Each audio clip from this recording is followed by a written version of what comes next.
आज lecture number 46 है, 47। अच्छा, कल मैंने जो है वो आपको का जो गैमा डिके है वो पढ़ा दिया था, ठीक है। आज जो है वो हमने दो चीज़ें हमारे रह गई हैं, एक रेडियो एक्टिव डेटिंग और एक रेडियो आइसोटोप्स जो हैं वो रह गए हैं। तो पहले हम शुरू करते हैं ऐसे रेडियो एक्टिव डेटिंग से, या जिसको कार्बन डेटिंग भी कहते हैं।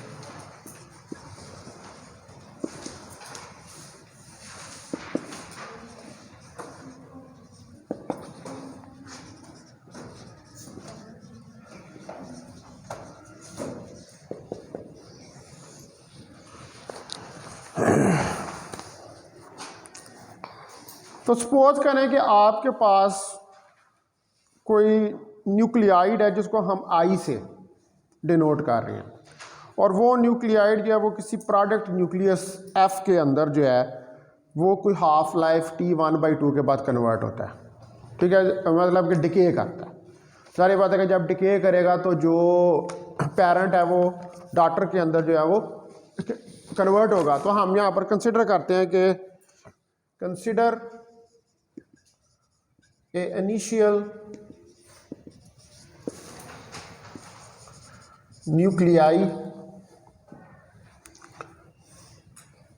nuclide I which decays into final product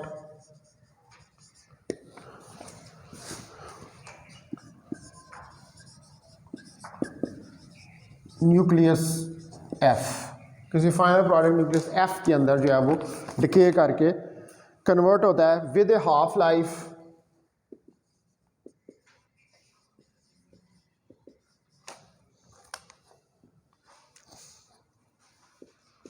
T1/2, इतनी हाफ लाइफ के साथ।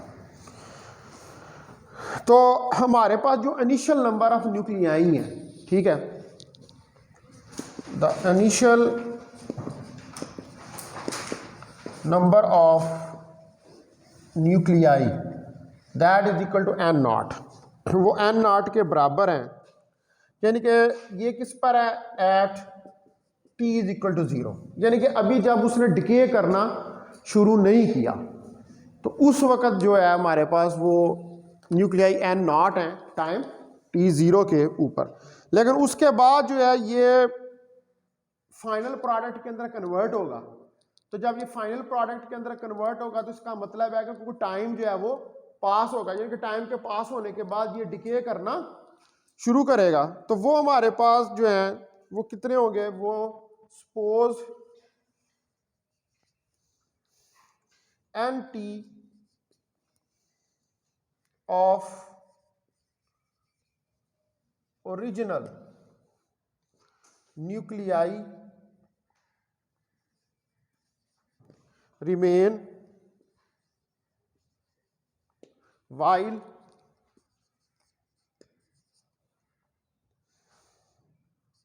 NF is equal to n0 minus NT, यानी कि जो फाइनल है वो क्या होगा, इनिशियल में से जो टाइम t के ऊपर न्यूक्लियाइड है वो माइनस हो जाएगा, ठीक है। एन टी क्या है, एन टी जो है वो आपके नंबर ऑफ न्यूक्लियाई है time t is equal to T. N T क्या है, number of nuclei at t is equal to T. ये t is equal to T के ऊपर जो है ये आपके पास न्यूक्लियाई है, ठीक होगी जी बात यहां तक। अब जो प्रोडक्ट न्यूक्लियस है वो ये अपीयर हो रहा है आपके पास, ठीक है। ये क्या है, ये प्रोडक्ट न्यूक्लियस है जो फाइनल आपके पास बन रहा है, प्रोडक्ट न्यूक्लियस, ठीक है जी।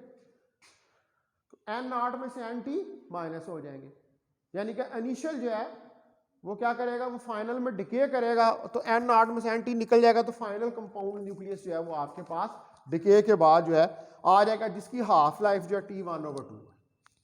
ठीक होगी बात। तो अब अकॉर्डिंग टू डिके लॉ, जो डिके लॉ है, अकॉर्डिंग टू डिके लॉ, जो लॉ ऑफ डिके है उसके मुताबिक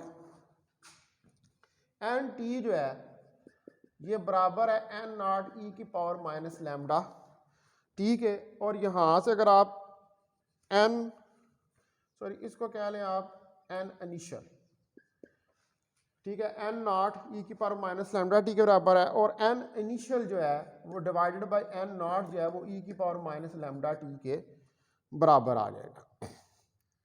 तो अगर इसको उल्टा दें तो एन नॉट ओवर एन आई ई की पावर लैम्डा टी जो है ये इसके बराबर आ जाएगा।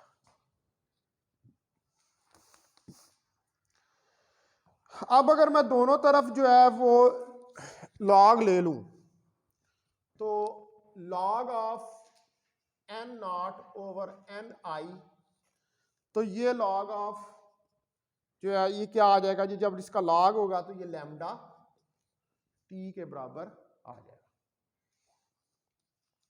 ठीक है, यहां से टी की वैल्यू अगर अब आप निकालें तो टी की वैल्यू क्या आएगी, 1 over lambda log of N nought over N I. ठीक है, ये टी की वैल्यू यानी कि टाइम की वैल्यू जो है वो निकल आएगी। तो आप देख सकते हैं कि ये लैम्डा तो डिके कांस्टेंट है और ये रेशो है 0 और इनिशियल की जो आपके पास आ रही है।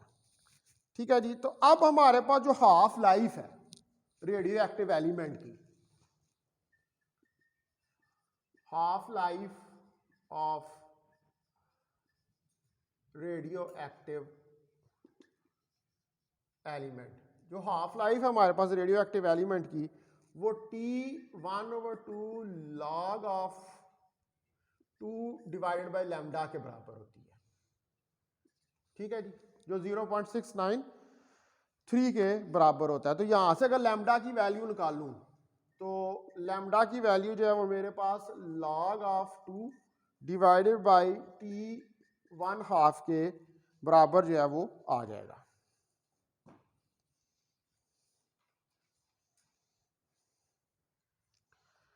तो इसका मतलब है कि अब जो ये लैम्डा की वैल्यू है, no I can put it here in the place of lambda, यानी कि मैं अगर कहूँ कि ये कोई मेरे पास इक्वेशन नंबर 1 है तो ये इक्वेशन नंबर 2 आ गई है, तो पुट कर दें आप 2 इंटू 1, पुट 2 इंटू 1, तो 2 के 1 में पुट करेंगे तो क्या आएगा, t is equal to lambda की value log of 2 divided by T1/2 और log of n nought over n आई।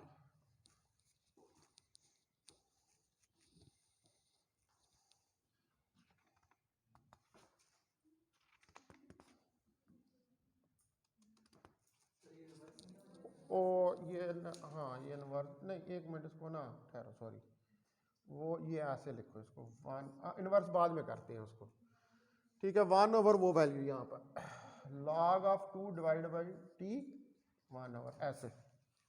ठीक है, वो बाद में फिर उसको उल्टा देंगे हम। ठीक है, उल्टाएंगे तो वो हमारे पास क्या बन जाएगी वैल्यू, वो टी आ जाएगा हमारे पास T1/2 लॉग ऑफ 2 और log of n nought over n आई, ये आ जाएगी।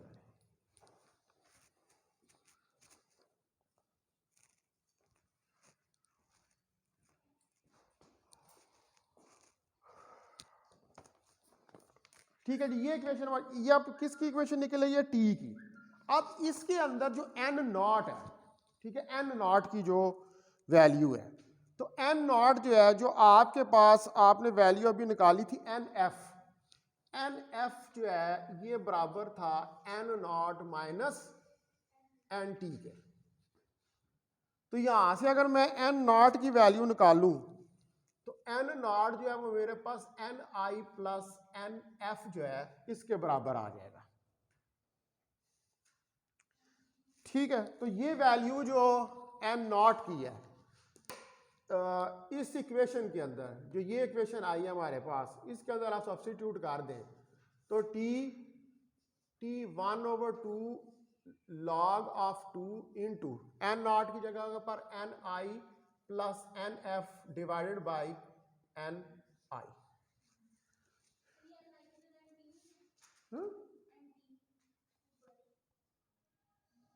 एन टी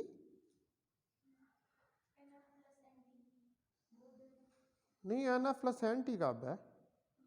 एन एफ जो है वो N not minus N I है। ओहो, मैंने कहीं वो एन टी लिख दिया उसको वहां पर। हाँ हाँ, वो उसको ठीक कर लो। नहीं, वो ये वाली, no no no no no, ये एन आई है, सॉरी, ये एन आई है, इसको करेक्ट कर लो। ये एन आई है, ये एन टी है। वो ऐसे क्या है, उसको एन टी भी हम सकते हैं, लेकिन इसको यहाँ पर आप एन आई रखे हैं। ठीक है, इसको ठीक कर लो। ये और तो किसी जगह इस्तेमाल नहीं था हुआ, बस इधर ही हुआ है ना इस्तेमाल सिर्फ। हाँ बस ठीक है, ये N not minus N I है। ठीक है,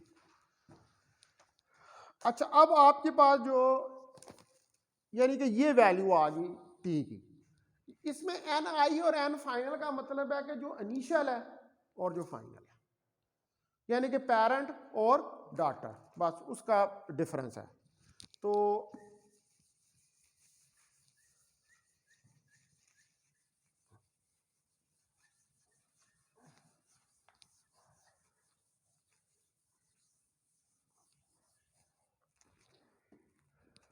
अच्छा, अब ये जो इक्वेशन है इसको मैं राइट डाउन कर सकता हूं कि टी जो है that is equal to T 1/2 log of 2 और log ऑफ, अब उसको 1 हो जाएगा plus N F over N I हो जाएगा। अब ये हमारे पास जो है रिक्वायर्ड फार्मूला है टाइम का, ठीक है, जो कि डिस्क्राइब कर रहा है evolution of time of decaying element, जो एलिमेंट डिके कर रहा है उसके एवोल्यूशन को। This is the required formula from which age of sample, जो सैंपल की एज है, कैन बी डिटरमिन्ड।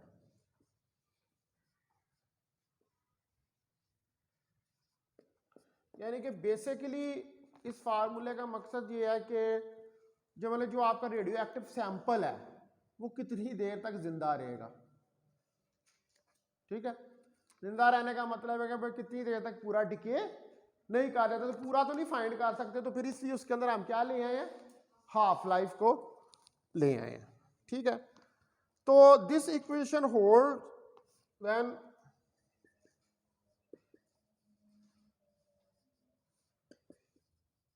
भाई ये इक्वेशन होल्ड करती है जिस वक्त there is none of product nuclei, यानी कि कोई भी प्रोडक्ट न्यूक्लियाई जो है at t is equal to 0 के ऊपर नहीं है। ठीक है, तो ये मेथड जो है इसको एक और नाम भी दिया जाता है जिसको हम कार्बन डेटिंग भी कहते हैं। ठीक है, रेडियो एक्टिव डेटिंग जो है इसको हम कार्बन डेटिंग का भी कहते हैं। तो this method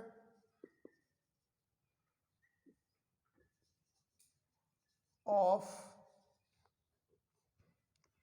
radio active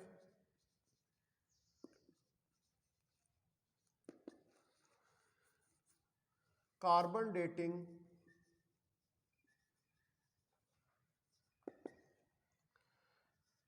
is useful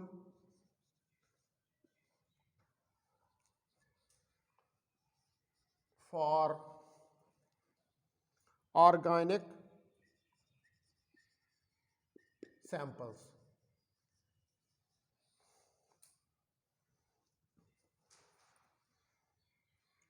that are less than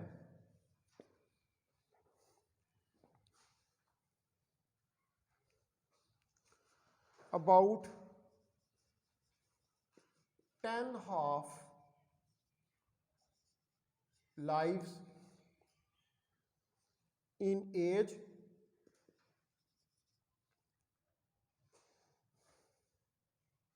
and particular upper limit is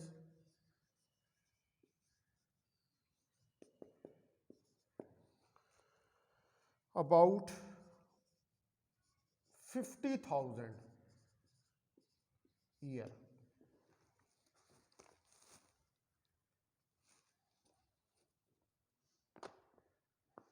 तो ये जब मेथड जो है ये ज़्यादा किन के लिए मुनासिब रहता है, जो ऑर्गेनिक सैंपल्स हैं। अब ये दो तरह के सैंपल्स होते हैं, ये केमिस्ट्री की टर्म है ऑर्गेनिक और इनऑर्गेनिक जो है, ठीक है।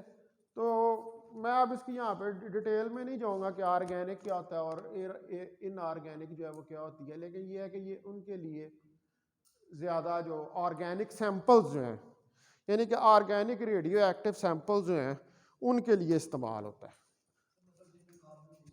हाँ, वो इसके अंदर वो कार्बन भी जो है वो आ जाती है। और इसकी जो हाफ लाइफ्स हैं वो लेस देन 10 और जो अपर लिमिट है यानी कि जो मैक्सिमम लिमिट है वो कितनी है, वो 50,000 50 ईयर्स के करीब है। तो ये जो न्यू मेथड है इसको डेवलप किया जाता है किसी एक्सेलरेटर के अंदर, ठीक है। ज़ाहिर बात है कि जब ये प्रोसेस करवा रहे हैं तो अगर कोई रिएक्शन करवा रहे हैं तो उस रिएक्शन के अंदर जो पार्टिकल्स हैं आपको उनको क्या करना पड़ेगा, एक्सेलरेट करना पड़ेगा। एक्सेलरेट करेंगे तो फिर वो टकराएंगे, हिट करेंगे।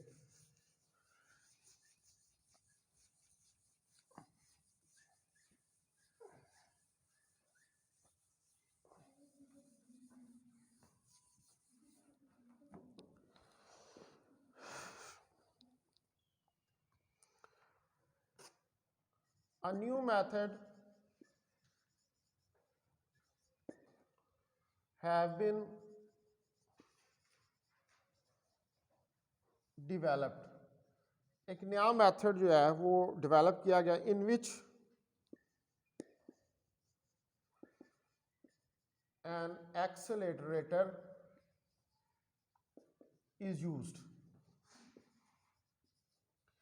जिसके अंदर जो है वो एक्सेलरेटर जो है उसको यूज किया जाता है as a mass spectrometer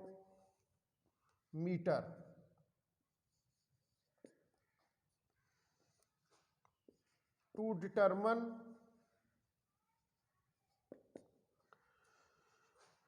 carbon 14 6 और carbon 12 6 ratio to high precision.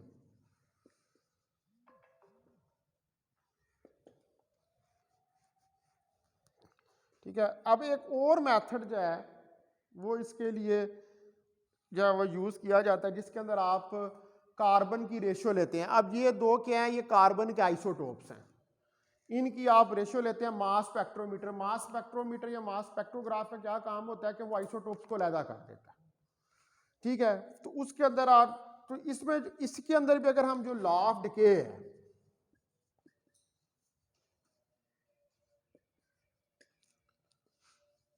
According to law of decay, अगर जो डिके लॉ है उसको हम यूज करें तो R is equal to R naught. R क्या होती है, एक्टिविटी होती है, ई की पावर माइनस लैम्डा टी के बराबर। ये भी रिलेशन आपने पहले पढ़ा हुआ है। तो इसके अंदर R ओवर आर नॉट ई की पावर लैम्डा टी के बराबर आ जाएगा, ई की पावर माइनस लैम्डा टी के। इसको उल्टा दें तो ये क्या आ जाएगा, R not over R E की लैम्डा टी।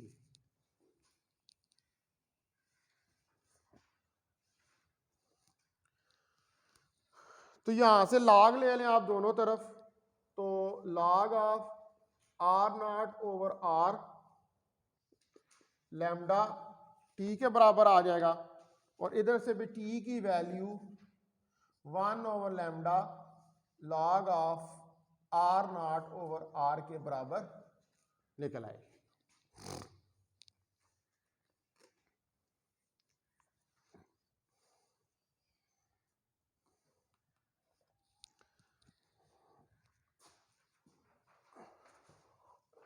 तो इधर से अब आप जो हमारे पास फार्मूला है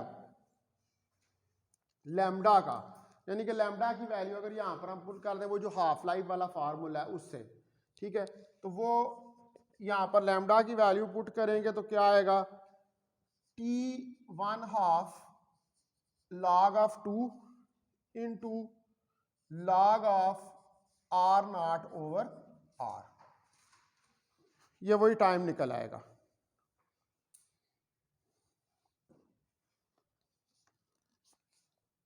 ठीक है जी। अब इस चीज को डिस्क्राइब करने के लिए हम एक एग्जांपल जो है, क्योंकि ये जो है इसको कार्बन डेटिंग भी कहते हैं, क्योंकि यहां पर आपने अब कार्बन के आइसोटोप्स जो हैं उनको अलहदा कर लिया।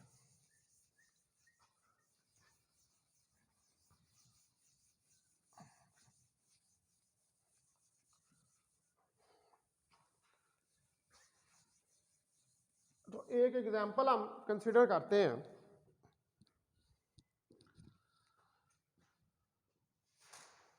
एक पीस है चारकोल का, ठीक है, अ पीस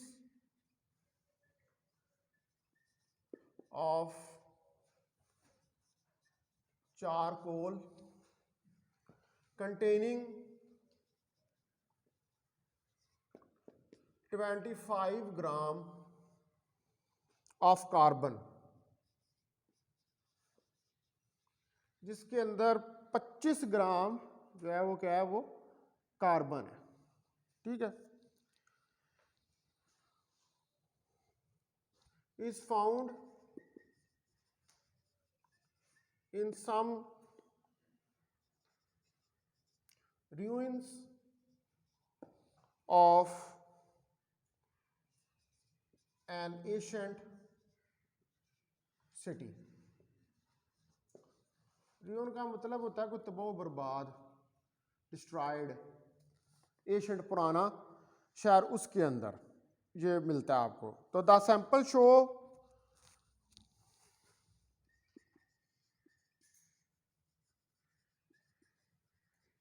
तो ये सैंपल जो है वो शो करता है an 14/6 activity of 250 decays per minute. ठीक है, यानी कि ये सैंपल जो है इसकी एक्टिविटी क्या है कि ये 250 दफा डिके करता है एक मिनट के अंदर। कौन सा? कार्बन 14/6। एक्टिविटी क्या होती है? डिके पर सेकेंड। ठीक है, तो ये इतना डिके करता है। तो अब हम क्या करेंगे, वी फाइंड लाइफ ऑफ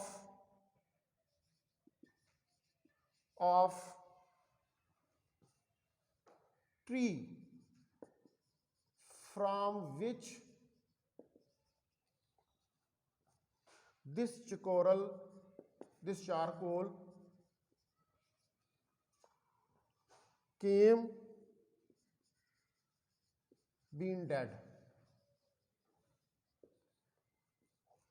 ठीक है जी, अब हम क्या करेंगे, ये जाहिर बात है ये जो आपने पीस लिया था किसी चारकोल के ट्री से लिया था, चारकोल के, तो अब हम क्या करेंगे कि उसकी फाइंड करेंगे कि लाइफ कितनी है, और यानी कि वो कब तक वो डेड हो जाएगा, कब तक वो खत्म हो जाएगा। तो अब फार्मूला जो है वो आपके पास वो यही वाला है, T is equal to T1/2 log of 2 log of R naught over R. यही फार्मूला जो है इसको यूज करेंगे हम।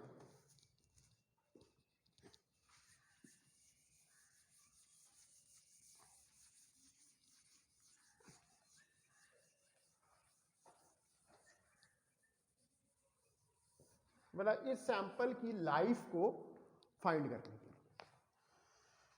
तो इसके अंदर अब टी जो है T1/2 log of 2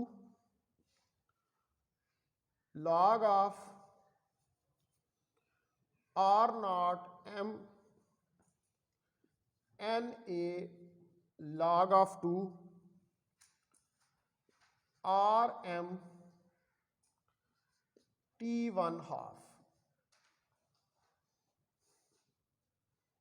ठीक है जी। तो ये अब सारी वैल्यूज जो हैं ये इसके अंदर सब्स्टिट्यूट करें, यानी कि इसकी हाफ लाइफ जो है वो 57-30 ईयर है। log ऑफ 2 log ऑफ इसमें आर नॉट की value 1.3 10⁻⁻12 multiply by M mass 25 gram, Avogadro number क्या वो 6.02 10⁻23 और multiply by log of 2 divided by R की वैल्यू जो है वो 250 जो है वो डिके पर मिनट होंगे, मल्टीप्लाई बाई 12 ग्राम और मल्टीप्लाई ये 12 ग्राम पर mole multiply by 5730 multiply by 0.0526 10⁻7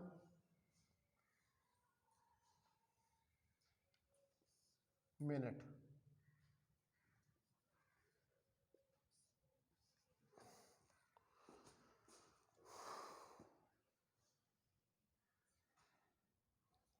इसका भी यहाँ पे जो है इसको ना एक मिनट लिख लें आप, 6.022 10⁻23 पर मोल।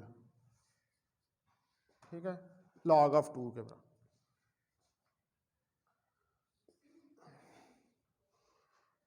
अब यूनिट्स में देख लूँ, नीचे भी ग्राम पर मोल 10⁻7 मिनट 250 इधर भी जो है ना यूनिट जो आएगा इसका 250 मिनट इनवर्स। ठीक है, तो ये सारा जो है इसको जब सिंप्लीफाई किया जाएगा तो टी जो है ये आपके पास 57-30 year divided by log of 2 और log ऑफ ये सारा जो log के अंदर आ रहा है इसको सॉल्व करेंगे तो 1.4992 के बराबर ही आ जाएगा। और ये t यहाँ से इस log 2 की वैल्यू रखेंगे 0.693, तो ये सारा कैलकुलेट करेंगे तो ये 3348 ईयर जो है इसकी लाइफ निकलेगी। तो ये जो अब लाइफ का ऑर्डर निकला है ये सिमिलर है जो लाइफ का ऑर्डर निकलता है इस कार्बन के लिए, यानी कि इस कार्बन की भी अगर आप लाइफ कैलकुलेट करें तो वो इतनी ही लाइफ निकलेगी। इसलिए हम ये जो प्रोसेस होता है इसको क्या नाम देते हैं, कार्बन डेटिंग का। तो this life time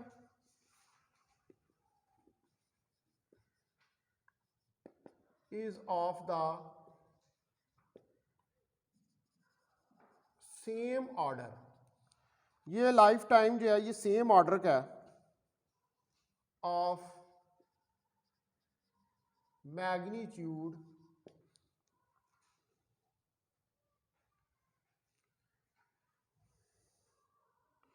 as the half life of carbon 14 6 is a valid isotope.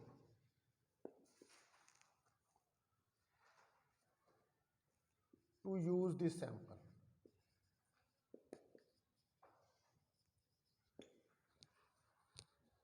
ठीक है, यानी कि आप ये जो आपने चारकोल का ट्री जो है जो उसका मेजर किया है वो आप उसको कार्बन 14-6 जो है उसकी अगर लाइफ के साथ कंपेयर करें तो वो सेम जो है वो निकला। बेसिकली क्या है कि ये कार्बन डेटिंग या रेडियो एक्टिव डेटिंग क्या है कि किसी सैंपल की लाइफ को कैलकुलेट करने का फार्मूला। सिंपली क्या है, किसी सैंपल की। और क्या है, हम कार्बन डेटिंग क्यों कहते हैं, क्योंकि आप वो जो किसी लाइफ सैंपल की को कैलकुलेट कर रहे हैं उसको आप कंपेयर कर रहे हैं जो कार्बन के आइसोटोप की लाइफ है। अब यहां पर हमने जो चारकोल का ट्री है उस चारकोल के ट्री का एक सैंपल लिया, ठीक है, उस सैंपल की हमने लाइफ निकाली तो हमें पता चला कि वो जो लाइफ उसकी निकल रही है वो तकरीबन उसी लाइफ के बराबर है कि जो कार्बन का जो आइसोटोप है 14-6 उसके बराबर है। इसलिए हम इसको कार्बन डेटिंग का नाम भी जो है वो देते हैं। ठीक होगी जी बात। तो ये हमारे पास हो गया रेडियो एक्टिव डेटिंग। ठीक है, अब जो है वो पीछे लास्ट टॉपिक है और मिनट मेरे पास कितने हैं, 4 या 5 है। अब मैं बताऊंगा करूंगा जितना मैं पढ़ा गया। अब मैंने आज ये बस ये लास्ट लेक्चर, ठीक है, ये आगे से कुछ भी ये थ्योरी है ये मैं पेजेस दे दूंगा, ये पेज दे दूंगा, ये पेज कॉपी करवा लें। ठीक है, इसके अंदर कोई हाथ इतनी मुश्किल चीज़ नहीं है। जितनी देर तक सर नहीं आते उतनी देर तक जितना मैं पढ़ा सकता हूँ।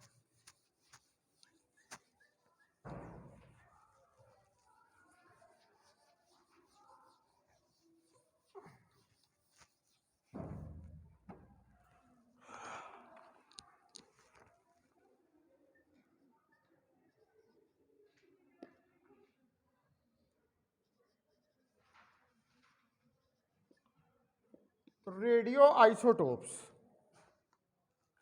तो जो रेडियो न्यूक्लियाइड है या रेडियो आइसोटोप है या रेडियो एक्टिव आइसोटोप है, ये एक ऐसा न्यूक्लियाइड है कि जिसके अंदर एक्सेस ऑफ न्यूक्लियर एनर्जी होती है, यानी कि इसमें ज़्यादा मकदार में न्यूक्लियर एनर्जी होती है। और ये एक्सेस जो है इसको हम यूज़ करते हैं 3 तरीक़ों से।